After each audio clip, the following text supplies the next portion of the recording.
Please click on the subscribe button so you get notified when the latest content drops. Now, let's kick it.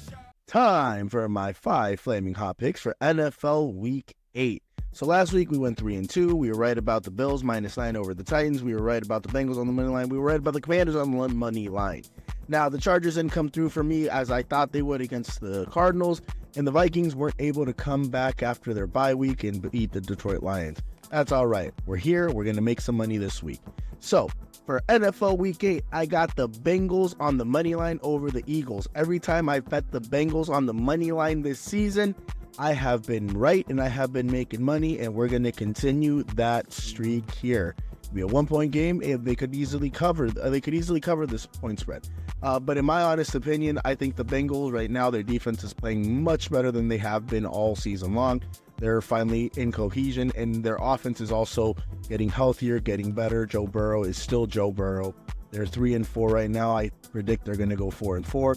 And to be frank with you, I still think the Eagles' offense is struggling. I know they're getting their offensive pieces back. I know they're expecting some defensive help to come here, I think, this upcoming week. But with that being said, I still think there's a lack of cohesion. I know everybody's saying, oh, the vibes are good in Philly, but after coming off their bye week the week prior to last week and putting up the performance they did last week, I just don't think they're going to be able to overcome the Cincinnati Bengals in that offense. And I think Joe Burrow is still one of the top 5 quarterbacks in this league.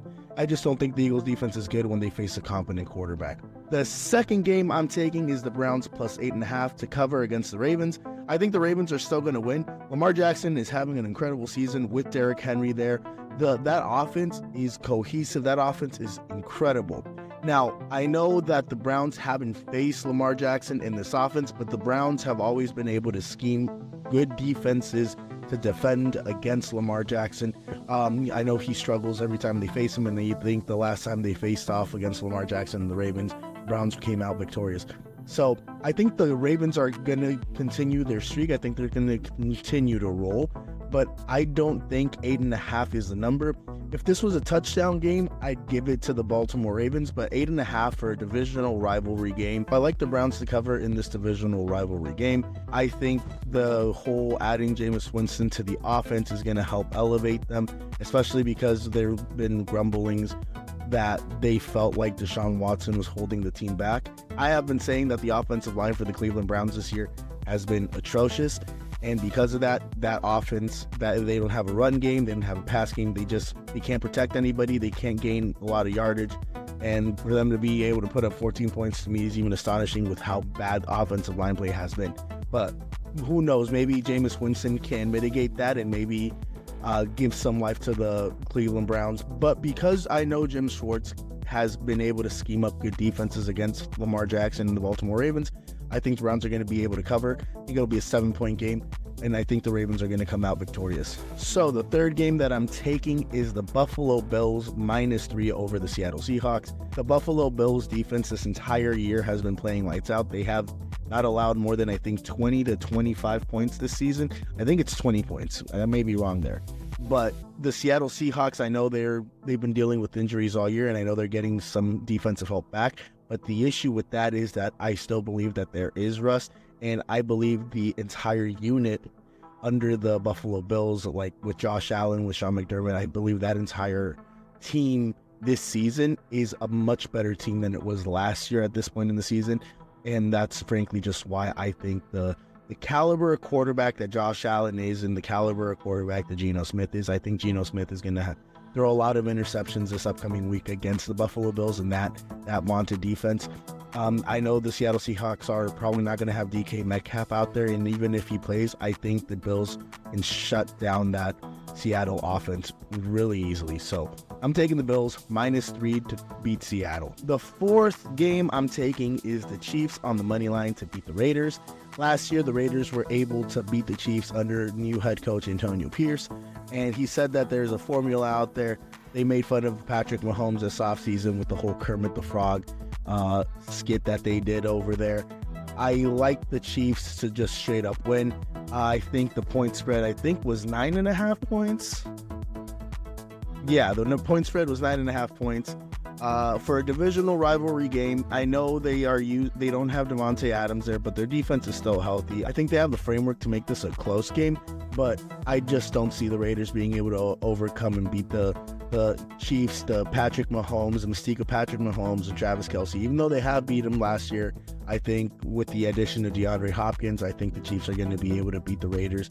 I could see it being a close game because there's still not enough cohesion on that offensive side of the ball. But I think the Chiefs got this in the bag. The last game that I'm taking is the Sunday Night Football Classic. The 49ers -5 over the Cowboys. Last week we lost all our 2 top receivers. We didn't even have our third option, Juwan Jennings, out there. He was dealing with an injury.